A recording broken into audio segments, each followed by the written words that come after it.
पाकिस्तान की विदेश नीति की अगली श्रृंखला में इसका 11वां चरण 1999 को पाकिस्तान के थल सेना अध्यक्ष जनरल परवेज मुशर्रफ ने नवाज शरीफ सरकार का तख्ता पलटकर स्वयं देश का मुख्य अधिशासी घोषित कर दिया गया। जम्मू कश्मीर के बारे में उनका वक्तव्य बहुत चौंकाने वाला था कि दक्षिण एशिया में कश्मीर मसले पर परमाणु हथियारों का इस्तेमाल संभव है। नवाज शरीफ की निर्वाचित सरकार का सेना द्वारा तख्ता पलट जाने की विश्व में तीखी प्रतिक्रिया हुई। इस संदर्भ में राष्ट्रमंडल के 8 सदस्यों वाले मंत्रियों के कार्यदल ने पाकिस्तान के राष्ट्रमंडल से निलंबन का निर्णय लिया और फिर राष्ट्रमंडल के जो शिखर सम्मेलन हुआ 1999 में, तो उन्होंने कहा कि पाकिस्तान के राष्ट्रमंडल की सदस्यता तब तक बहाल न होगी जब तक कि वहाँ लोकतंत्र की बहाली ना हो जाए। तो पाकिस्तान में सैन्य शासन के होने के कारण उसे शिखर सम्मेलन में आमंत्रित ही नहीं किया गया। और अमेरिकी राष्ट्रपति क्लिंटन ने भी पाकिस्तान को कहा कि यदि उसने इस हिंसा का समर्थन किया तो वो अलग थलग ही पड़ा रहेगा, उसी को किसी में शामिल नहीं किया जाएगा तथा उनके देश का परमाणु कार्यक्रम सिर्फ धन की बर्बादी ही होगा। तो ऐसे अमेरिका का उस समय उसके साथ रुख रहा और 11 सितंबर को अमेरिका में विश्व व्यापार केंद्र तथा पेंटागन पर आतंककारी हमलों के बाद अमेरिका ने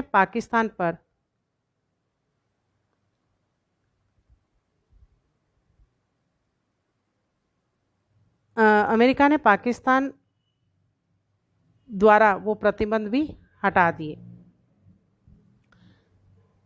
चीन व पाकिस्तान के बीच जो 2001 में समझौते हुए थे, उनमें से एक समझौता पाकिस्तान के कश्मीर मामलों के मंत्रालय को ऋण उपलब्ध कराने का भी था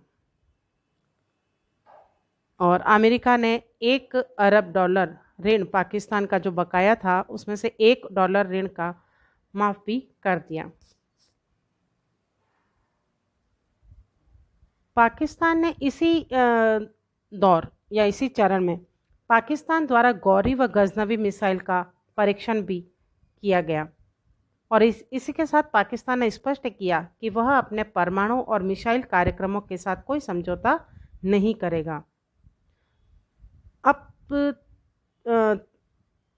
2004 में पाकिस्तान को राष्ट्रमंडल का पुनः सदस्य बना लिया और पाकिस्तान की सदस्यता पर से प्रतिबंध हटाने के साथ ही यह भी शर्त रखी गई कि राष्ट्रपति मुशर्रफ 2004 के अंत तक सेना प्रमुख का पद छोड़ने के अपने वादे पर अमल करेंगे।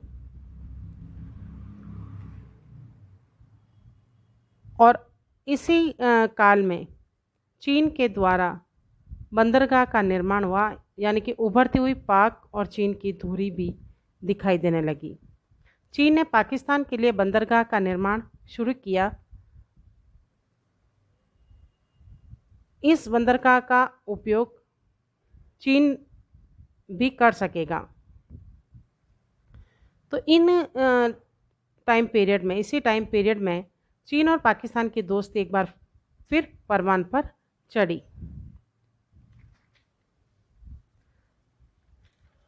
अब पाकिस्तान की विदेश नीति का जो अगला जो चरण है, मैं मुख्य बिंदु पर चर्चा करते हुए आगे बढ़ रही। 2007 को पाकिस्तान की पूर्व प्रधानमंत्री बनर्जी भुट्टो की हत्या कर दी गई और उसके बाद आम चुनावों के बाद आसिफ अली जरदारी और नवाज शरीफ किंग मेकर के रूप में उभरे।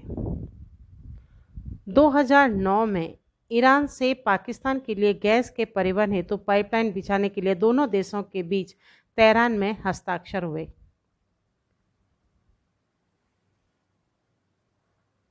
और अलकायदा प्रमुख ओसामा बिन लादेन के मारे जाने से यह स्पष्ट हो गया कि पाकिस्तान न केवल आतंकवाद का गढ़ बन गया है, बल्कि वह विश्व के सबसे ज़्यादा वांछित आतंकवादियों को बचा रहा था।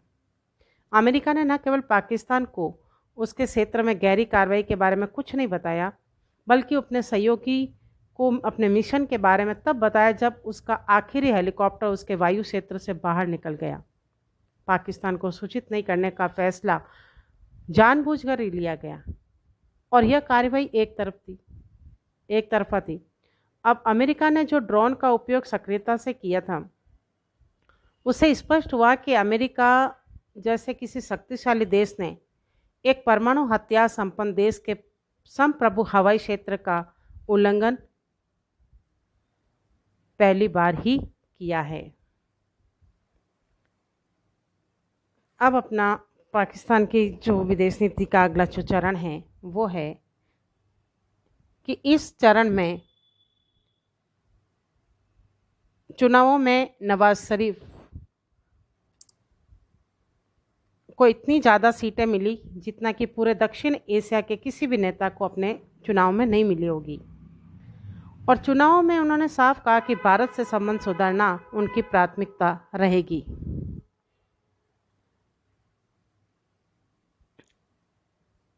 वे कश्मीर मसले का शांतिपूर्ण तरीके से हल निकाल लेंगे और भारत को पाकिस्तान होकर मध्य एशिया तक जाने का रास्ता भी देंगे। लेकिन यह सिर्फ एक काल्पनिक बातें थी या एक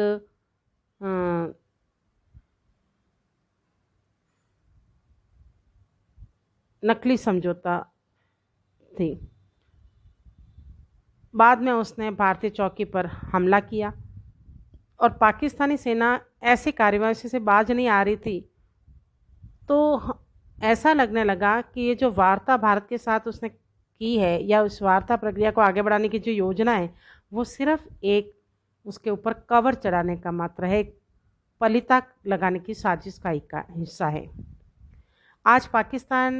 आज के पाकिस्तान की कई चुनौतियां हैं, जिसमें भारत से संबंध सुधारना, अफगानिस्तान से उत्पन्न नई स्थिति को संतुलित करना, सेना को विश्वास में लाकर आतंकवाद खत्म करना, कर्ज का भुगतान करना आदि आदि अनेक समस्याएं।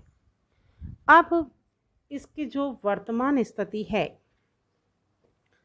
पाकिस्तान की विदेश नीति की जो वर्तमान स्थिति है वो यह है कि पाकिस्तान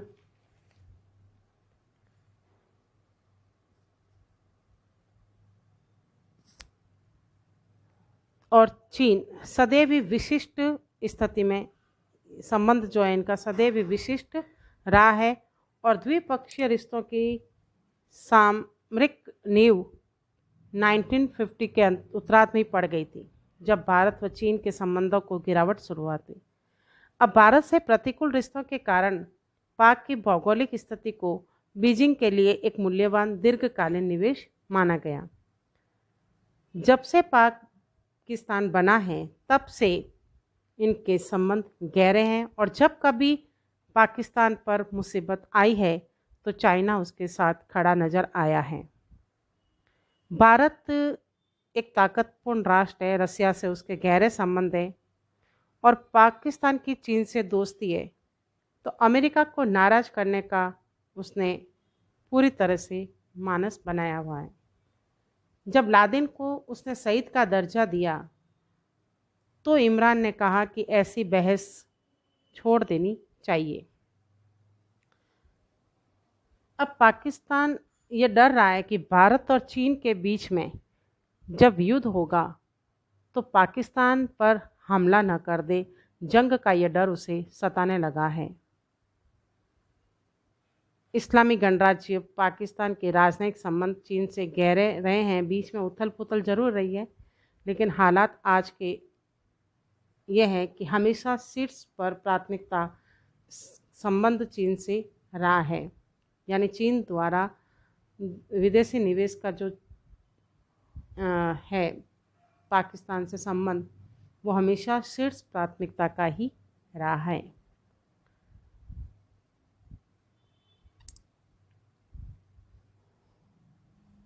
इस प्रकार भारत के साथ में भी पाकिस्तान के संबंध अभी वर्तमान में हम अगले वीडियो में देखते हैं।